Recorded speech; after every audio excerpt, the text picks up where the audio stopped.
नमस्कार, मैं action today 24/7 से अभिषेक नोटिया। मुख्यमंत्री त्रिवेंद्र सिंह रावत की अध्यक्षता में उत्तराखंड चारधाम देवस्थानम प्रबंधन बोर्ड की बैठक आयोजित हुई। बैठक में बोर्ड के संचालन से संबंधित विषयों के साथ ही बोर्ड द्वारा तैयार किए विभिन्न ड्राफ्ट रूल को स्वीकृति प्रदान की गई, जिसे शासन को उपलब्ध कराया जाएगा। इसमें पुजारियों, न्यासी तीर्थ पुरोहितों, पांडवों व हक हुकूक धारियों के अधिकारों का विनिश्चय एवं संरक्षण से संबंधित नियमावली भी शामिल है। इस अवसर पर देवस्थानम बोर्ड के लोगों की डिजाइनों पर भी चर्चा हुई, जिनमें कतिपय संशोधन के पश्चात अंतिम निर्णय लिया जाएगा।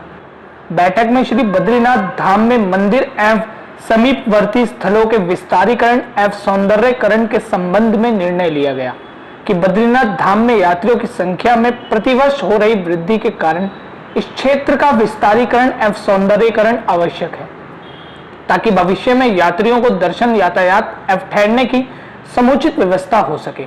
इसके लिए देवस्थानम बोर्ड को इसकी व्यवस्था सौंपे जाने पर विचार किया गया।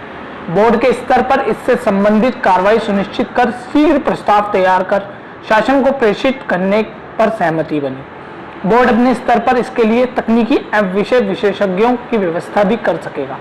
बद्रीनाथ विधायक और देवस्थानम प्रबंधन बोर्ड के सदस्य महेंद्र भट्ट ने बताया कि देखिए, निश्चित रूप से देवस्थान बोर्ड बनने के बाद उसकी नियमावली क्या होनी चाहिए, उस समय एक ड्राफ्ट कल की बैठक में आया है और कुछ सुझाव उसके अंतर्गत जो हम सब लोग तो हमने उसमें दिए हैं। एक मैं कह सकता हूं कि जब नए एक्ट के बाद जो आवश्यक चीजें हकूकधारियों के संदर्भ में जो विषय निकल के आए थे, उनका काफी समाधान उसमें हमने किया है।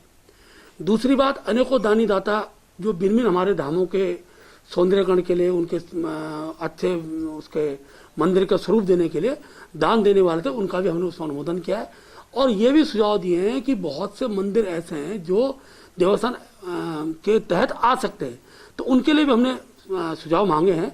जैसे मैंने स्वयं कल प्रसिद्ध मंदिर उत्तर भारत में अकेला कार्तिक स्वामी का मंदिर है, तो मैंने कहा कि उसको भी देवस्थान बोर्ड के अंदर लिया जाए। उसके लिए अब हकूकदारी जो हमारे बहुत से लोग हैं, इस बार यात्रा कम चली है, तो हमने कहा ऐसे दानी दाता अगर व्यक्तिगत रूप से कुछ सहयोग उन हकूकदारियों पंडा समाज को कर सकते हैं, तो उनके लिए भी एक पत्र हम दानी दाताओं को देने चाह रहे हैं। क्योंकि इस बार जो अपेक्षा थी वो यात्रा नहीं चल पाई है। देवस्थान बोर्ड को आगामी दिनों में चलाने के लिए सभी कर्मचारियों के वेतन आदि के लिए भी धन की आवश्यकता उस दिशा की कल व्यापक चर्चा उस बैठक में हुई है। देश प्रदेश में चल रहे कोरोना वायरस को लेकर केंद्र सरकार अपनी नजरें बनाए हुए है, जिसे लेकर केंद्र स्वास्थ्य मंत्रालय ने उत्तराखंड से भी कोविड-19 की रिपोर्ट मांगी है, जिसे लेकर देहरादून के डीएम आशीष श्रीवास्तव ने जानकारी देते हुए कहा कि देखिए, भारत सरकार ने एक हमसे डेटा मांगा है जो हेल्थ केयर वर्कर हैं उनका, कि वो जितने भी government hospital, private hospital, allopath, homeopath, Ayurveda, यूनानी जिस भी पद्धति से करते हैं, इवन हॉस्पिटल्स हैं, नर्सिंग होम हैं, कोई अपनी क्लिनिक है उनकी, या कोई ओपीडी करता है, उन सभी लोगों का डेटा हमसे मांगा गया है। वो डेटा हम कंपाइल करवा रहे हैं और मुझे पूरी उम्मीद है कि हम परसों तक इस डेटा को स्टेट गवर्नमेंट को भेज देंगे और उसके बाद स्टेट गवर्नमेंट उस डेटा को आगे भारत सरकार को भेजेगी। ये जो कोविड को लेकर के प्रोबेबल वैक्सीनेशन होना है, उसको लेकर के ये डेटा है, और अगर जब भी ये वैक्सीन आएगी तो फर्स्ट उसमें जो है हेल्थ केयर वर्कर जो है उनको ऐसा वैक्सीनेशन का किया जाएगा।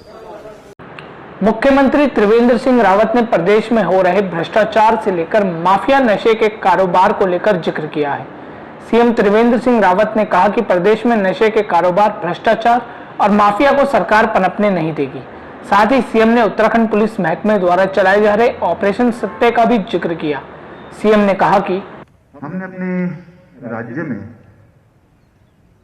भ्रष्टाचार पर, माफियागिरी पर, नशे के कारोबारियों पर तीक्ष्ण प्रहार किए। आप समाचार पत्रों में देखते होंगे, आजकल ऑपरेशन सत्य चल रहा है। तमाम ऐसे लोग जो इस तरह की गतिविधियों में संलिप्त हैं, उन पर उनको धरपकड़ का अभियान चल रहा है।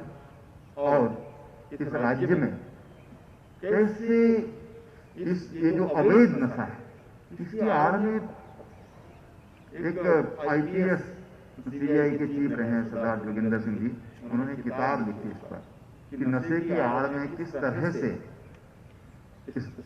स्मगलिंग के साथ साथ उनसे जो स्पाइंग की जाती है, खुफियागिरी की जाती है, एक बहुत बड़ा धंधा है। ये हमारा सीमांत प्रदेश है। इस सीमांत प्रदेश में ये अवैध कारोबार और इसकी आड़ में जो राष्ट्रीय गतिविधियां करने का जो प्रयास होता है, उसके लिए बहुत जरूरी है कि इन गतिविधियों पर रोक लगे। उसके लिए हम प्रयास कर रहे हैं। मैं उत्तराखंड के सभी वासियों से ये कहना चाहता हूं कि इसमें आप सहयोग करें। मुख्यमंत्री त्रिवेंद्र सिंह रावत पर सीबीआई जांच के आदेशों के बाद उत्तराखंड की राजनीति में भूचाल आ गया है, जिसे लेकर तमाम राजनीतिक गलियारों से मुख्यमंत्री इस्तीफे की मांग होने लगी है। दरअसल में हाई कोर्ट के जांच के आदेशों के बाद उत्तराखंड विपक्ष में बैठी कांग्रेस सीएम त्रिवेंद्र सिंह रावत का इस्तीफा मांग रही है, जिसे लेकर कांग्रेस प्रदेश अध्यक्ष प्रीतम सिंह के नेतृत्व में आज कांग्रेसी कार्यकर्ताओं ने राजभवन कूच किया। हालांकि पुलिस प्रशासन ने उन्हें बैरिकेडिंग पर ही रोक दिया। इस दौरान कांग्रेस कार्यकर्ताओं और पुलिस के बीच हल्की धक्का मुक्की भी हुई। वहीं पूरे प्रकरण पर उत्तराखंड के पूर्व मुख्यमंत्री हरीश रावत ने कहा कि इसको गांव-गांव में लेकर के जाएंगे, क्योंकि 3.5 साल यदि किसी ने सफर किया है, किसी को कुछ भोगना पड़ा है, तो वो उत्तराखंड की गरीब भोली भाली जनता है। और हम उसी जनता की अदालत में लेकर के जाएंगे क्यों हम इस सरकार की बर्खास्तगी की मांग कर रहे हैं। और हम ये कहेंगे कि न्यायालय ने क्या कहा है। न्यायालय ने साफ तौर पर कहा है कि मुख्यमंत्री पर गंभीर आरोप हैं और इन आरोपों की सीबीआई जांच करे और 2 दिन के अंदर ही एफआईआर दर्ज करे। इसका मतलब है माननीय सम्मानित हाई कोर्ट ने ये माना है कि मुख्यमंत्री पर इतने गंभीर आरोप हैं कि मुख्यमंत्री पद पर रहते हुए उन आरोपों की जांच नहीं हो सकती है। इसलिए कांग्रेस भी उनके पद से हटने की मांग कर रही है और गवर्नर से कह रही है उनको बर्खास्त करो। मुख्यमंत्री त्रिवेंद्र सिंह रावत पर सीबीआई जांच के आदेशों के बाद उत्तराखंड की राजनीति में भूचाल आ गया है, जिसे लेकर तमाम राजनीतिक गलियारों में मुख्यमंत्री से इस्तीफे की मांग होने लगी है। दरअसल में हाईकोर्ट के जांच के आदेशों के बाद उत्तराखंड कांग्रेस के बाद आम आदमी पार्टी ने भी सीएम त्रिवेंद्र सिंह रावत का इस्तीफा मांगा है, जिसे लेकर आप कार्यकर्ताओं ने भी राजभवन कूच किया।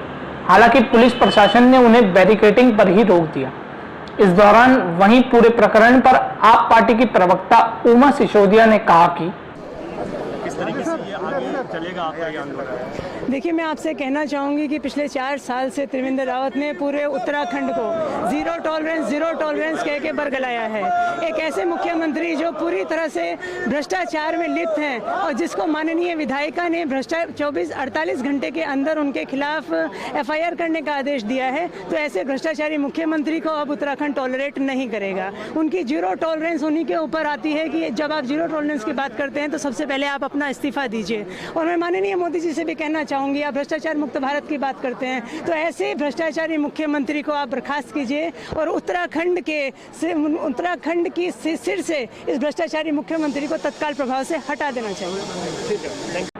और देश और दुनिया की बड़ी खबरों के लिए देखते रहिए एक्शन टुडे 24/7 और हमारे चैनल को लाइक और सब्सक्राइब करना ना भूलें।